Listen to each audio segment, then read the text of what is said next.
जय हिंद प्यारे साथियों, आप सभी को पता ही है कि क्लास 10 का न्यू बैच स्टार्ट हो गया है, वो भी 2 जनवरी से। तो आज जो है क्लास 10 का न्यू बैच का पहला बैच क्लास है, जिसमें हम लोग पढ़ेंगे वास्तविक संख्या का परिचय। ठीक है, तो चैप्टर 1 मैथ का वास्तविक संख्या का परिचय करने वाले हैं इस वीडियो में, तो वीडियो के एंड तक बने रहिएगा। चलिए क्लास को स्टार्ट करते हैं और देखते हैं कि वास्तविक संख्या के परिचय में जो है क्या क्या बेसिक चीज़ों को पढ़ना पड़ता है। ठीक है, तो क्लास को स्टार्ट करते हैं। चलिए अब देखिए यहाँ पे ध्यान दीजिए सभी लोग। सबसे पहले पढ़ना कि वास्तविक संख्या का परिचय। देखिए, तो वास्तविक संख्या अर्थात रियल नंबर है। वास्तविक संख्या को इंग्लिश में क्या कहते हैं? रियल नंबर कहते हैं। ठीक है, अब देखिए, तो सबसे पहले हम लोग जानेंगे कि प्रकृत संख्या क्या है। क्या प्रकृत संख्या? देखिए, तो गिनती की संख्या को हमने पहले भी पढ़ चुके हैं, पहले भी आप पढ़े होंगे, क्लास 7, 6, 8, 9 में पढ़े होंगे कि प्रकृत संख्या किसे कहते हैं। तो बहुत ईजी है कि गिनती की संख्या को क्या कहते हैं जी? गिनती की संख्या को प्रकृत संख्या कहते हैं। ठीक है, मतलब जो भी गिनती की संख्याएं होती है उसी को हम लोग क्या कहते हैं जी? प्रकृत संख्या कहते हैं। जैसे में यहाँ देखिए कि 1, 2, 3, 4, 5 ये डैजेस अनगिनत तक क्या हो जाएंगे? ये सारे के सारे प्रकृत संख्या हो जाएंगे। ठीक है, अब देखिए दूसरा हम लोग पढ़ेंगे बुआ कि पूर्ण संख्या क्या है। सबसे पहले दूसरा पढ़ेंगे क्या? पूर्ण संख्या क्या? देखिए, तो प्रकृत संख्या के समूह में शून्य को शामिल करने से जिस संख्या का समूह बनता है उसे हम लोग पूर्ण संख्या कहते हैं। ठीक है, यहाँ थोड़ा प्रैक्टिकली हम लोग समझने का प्रयास करेंगे। देखिए यहाँ पे मान लीजिए कि प्रकृत संख्या, देखिए पूर्ण संख्या किसे कहते हैं, सब लोग पहले यहाँ पे समझेंगे हम थोड़ा सा। देखिए, पूर्ण संख्या किसे कहते हैं? तो प्रकृत संख्या में कह रहा है कि शून्य को शामिल कर देने से क्या बन जाते हैं? पूर्ण संख्या बन जाते हैं। तो प्रकृत संख्या यही ना होती है 1, 2, 3, 4। ठीक है, ये डैशेस ये क्या हो गई थी? ये जो होगी ये आपकी प्रकृत संख्या होगी ना प्रकृत संख्या। अब देखिए, तो यहाँ पे ये होगी प्रकृत संख्या, तो इसमें केवल क्या जोड़ देने से? इसमें केवल शून्य को ऐड कर देने से क्या हो जाएगा? शून्य को जैसे मैंने इसमें शामिल किया तो इससे जो संख्याएं बनी इसी को हम लोग क्या कहते हैं? इसी को हम लोग पूर्ण संख्या कहते हैं। समझ गए? अब चलिए आते हैं फिर। अब देखिए दूसरा क्या कर, इसके बाद यहाँ ध्यान देंगे थोड़ा सा। इसके बाद आपको पढ़ना है कि पूर्णांक संख्या क्या। देखिए बहुत इंपॉर्टेंट है पूर्णांक संख्या। देखिए, पूर्ण संख्या के समूह में ऋणात्मक का मतलब क्या होता है? माइनस। ऋणात्मक का मतलब माइनस। ठीक है, संख्याओं को शामिल करने से जो संख्या का समूह बनता है उसे हम लोग पूर्णांक संख्या कहते हैं। यहाँ थोड़ा सा हम लोग समझेंगे प्रैक्टिकली। देखिए यहाँ पे हम लोग जो पूर्णांक संख्या को समझने का प्रयास कर रहे हैं। देखिए क्या पूर्णांक संख्या, तो पूर्णांक संख्या को समझिए।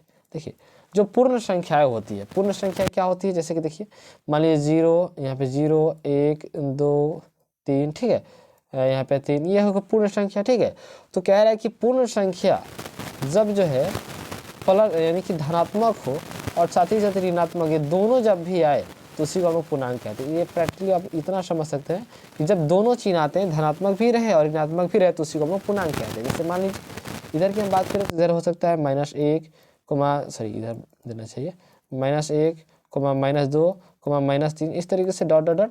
तो इस तरीके से जब इधर क्या है, इधर ऋणात्मक है इधर धनात्मक है, तो जब ऋणात्मक और धनात्मक दोनों ही रहे संख्या में तो उसी को हम लोग क्या कहते हैं जी? उसी को हम लोग पूर्ण संख्या कहते हैं। समझ गए? चलिए, तो बस इतना ही, अब आगे बढ़ते हैं। अब देखिए यहाँ पे हम लोग समझेंगे थोड़ा सा परिमेय संख्या को। देखिए, तो परिमेय संख्या क्या है समझिए थोड़ा सा। परिमेय संख्या को, परिमेय संख्या किसे कहते हैं? देखिए जिस संख्या को P/Q के रूप में लिखा जा सके उसी को हम लोग क्या कहते हैं? परिमेय संख्या कहते हैं। देखिए यहाँ पे थोड़ा सा समझेंगे हम लोग परिमेय संख्या के बारे में। यहाँ पे हम लोग थोड़ा समझेंगे परिमेय संख्या क्या है। देखिए परिमेय संख्या, तो परिमेय संख्या की हम बात करें तो जिस संख्या को P/Q, जैसे मान लीजिए हम दे दें 4, उसको 4/1 लिख सकते हैं ना, तो P/Q के रूप में मैंने लिखा कि नहीं लिखा? उसको तो लिख सकते हैं ना P/Q के रूप। अब मान लीजिए इसको √3 दे देते तो इसको लिखा जा सकता है? 1 नहीं लिखा जा सकता है, क्योंकि ये √3/1 हो जाएगा, तो ये हो जाएगा, ये परिमेय नहीं होगा, ये अपरिमेय संख्या हो जाएगा। ठीक है, तो परिमेय संख्या उसी को कहते हैं जिसे हम लोग किस रूप में? P/Q के रूप में क्या करें? लिख सके, उसी को हम लोग क्या कहते हैं? परिमेय संख्या कहते हैं। ठीक है, जैसे मान लीजिए आप देते हैं हम √16, तो √16 का तो वर्गमूल आपको पता ही है, √16 का वर्गमूल क्या होता है? 4, तो 4/1 लिख सकते हैं, फिर भाग देंगे तो 4 ही आ जाएगा। ठीक है, तो इस प्रकार से अगर लिखते हैं जो P/Q के रूप में लिखा जा सके उसी को आप समझ सकते हैं क्या कहते हैं? परिमेय संख्या कहते हैं। ठीक है, चलिए अब देखिए थोड़ा सा बढ़ेगा, यहाँ पे ध्यान दीजिए। अब इसके बाद कि अपरिमेय संख्या किसे कहते हैं? देखिए, तो परिमेय संख्या को छोड़ के जितनी भी संख्याएं होती है वो अपरिमेय संख्या कहलाती है। इतना तो समझ सकते हैं ना कि परिमेय संख्या को छोड़ के जितनी भी संख्याएं बच जाती है वही सब क्या कहलाती है? अपरिमेय संख्या कहलाती है। समझ रहे? जैसे मान लीजिए यहाँ पे देखिए, जैसे मान लीजिए कि यहाँ पे थोड़ा सा अपरिमेय संख्या के बारे में समझाते हैं। अपरिमेय संख्या समझिए, अपरिमेय संख्या थोड़ा समझेंगे हम। देखिए अपरिमेय संख्या में जिसे हम लोग जो देखिए जो परिमेय संख्या नहीं है, जो परिमेय संख्या नहीं है संख्या, जो संख्या, या हम यहाँ पे लिख सकते हैं, थोड़ा सा यहाँ पे लिखेंगे हम लोग कि जो संख्या परिमेय नहीं है, जो संख्या परिमेय नहीं होता है वही क्या होता है, अपरिमेय होता है। जैसे मान लीजिए कि √26, ये तो परिमेय नहीं है, तो जब परिमेय नहीं है तो क्या है जी, अपरिमेय है। समझ रहे हैं ना। अब मान लीजिए यहाँ पे एक और थोड़ा सा देंगे हम परिमेय वाला, यहाँ पे थोड़ा सा देखिए, मान लीजिए हम परिमेय वाला देते हैं एग्जाम्पल। मान लीजिए यहाँ पे √, हम जो है 49 दे दिए, क्या दिए, 49 दिए, तो ये तो देखिए तो 49 का जो है वर्गमूल होता है 7, तो ये तो हो गया परिमेय संख्या। ये क्या हो गया, ये परिमेय संख्या हो गया ना, परिमेय संख्या। तो इस जो परिमेय संख्या वो तो परिमेय संख्या है ही, और जो परिमेय संख्या नहीं है उसी को अपरिमेय संख्या, वो तो परिमेय संख्या हो जाएगा। समझ रहे ना। चलिए इसके बाद हम लोग समझेगा कि देखिए जैसे मैं यहाँ पे देख सकते हैं कि पाई, देखिए नोट में बहुत ज़्यादा इंपॉर्टेंट है, क्योंकि पाई, देखिए पाई का जो मान होता है वो 22/7 होता है।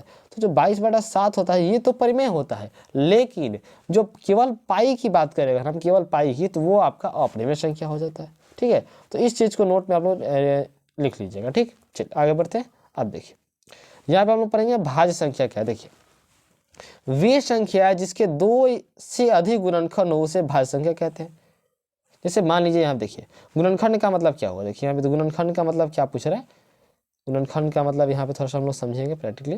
देखिए गुणनखंड का मतलब हुआ कि जिसका 2 गुणनखंड हो। जैसे कि देखिए, जैसे मान लीजिए कि 6 देते हैं हम, क्या देते हैं वो 6 देते हैं, 6, तो इसका देखिए अगर हम 6 देते हैं तो 6 का गुणनखंड देखिए तो 2 × 3 होगा ना, यानी कि 2 × 3 है, तो 2 गुणनखंड 2 को हो, मतलब 1 2 ऐसे करके, या तो 2 को गुणनखंड हो और नहीं तो 2 से अधिक हो, तो उसी को हम लोग क्या कहते हैं जी, उसी को हम लोग भाज्य संख्या कहते हैं।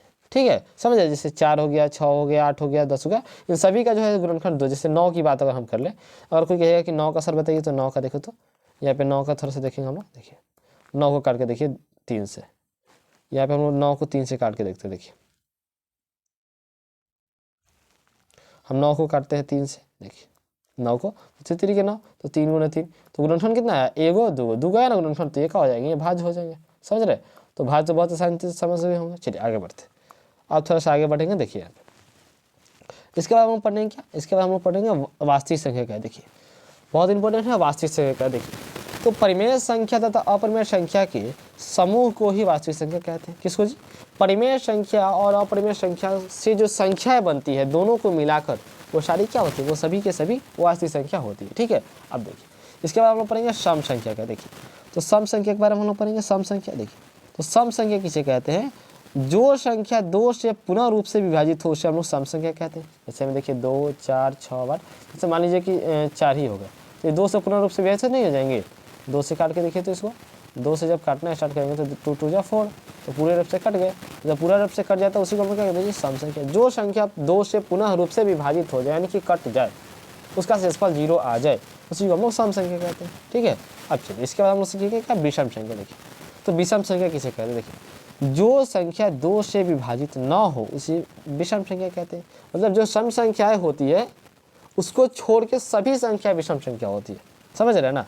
चलिए अब देखिए अभाज्य संख्या किसे कहते हैं। देखिए वे संख्या जिसके केवल 2 गुणनखंड, एक स्वयं वह, दूसरा एक और हो, उसे अभाज्य संख्या कहते हैं। देखिए जैसे एग्जांपल में हम यहाँ पे देखिए 7 लिए है। जैसे एग्जांपल के तौर पे यहाँ पे 7 को हम बताते हैं। यहाँ पे देखिए 7 को हम एक बार बताते हैं। यहाँ पे 7 को हम लेते हैं, मान लीजिए 7 एग्जांपल में दिए हैं, तो इसका गुणनखंड हम करेंगे। देखिए तो 7 एकम 7, तो एक तो खुद आया गुणनखंड, एगो एक आया, मतलब कि एगो खुद आए और एक आए। ठीक है, समझ रहे हैं ना, एगो खुद आए और एक है, तो इसी को हम लोग क्या कहते हैं, उसी को हम लोग अभाज्य संख्या कहते हैं। समझ रहे हैं ना, अभाज्य संख्या कहते हैं। ठीक है, चलिए तो आज के लिए बस इतना ही, और फिर हम अगले वीडियो में मिलेंगे प्रश्नावली 1.1 के साथ। तो सभी को जय हिंद।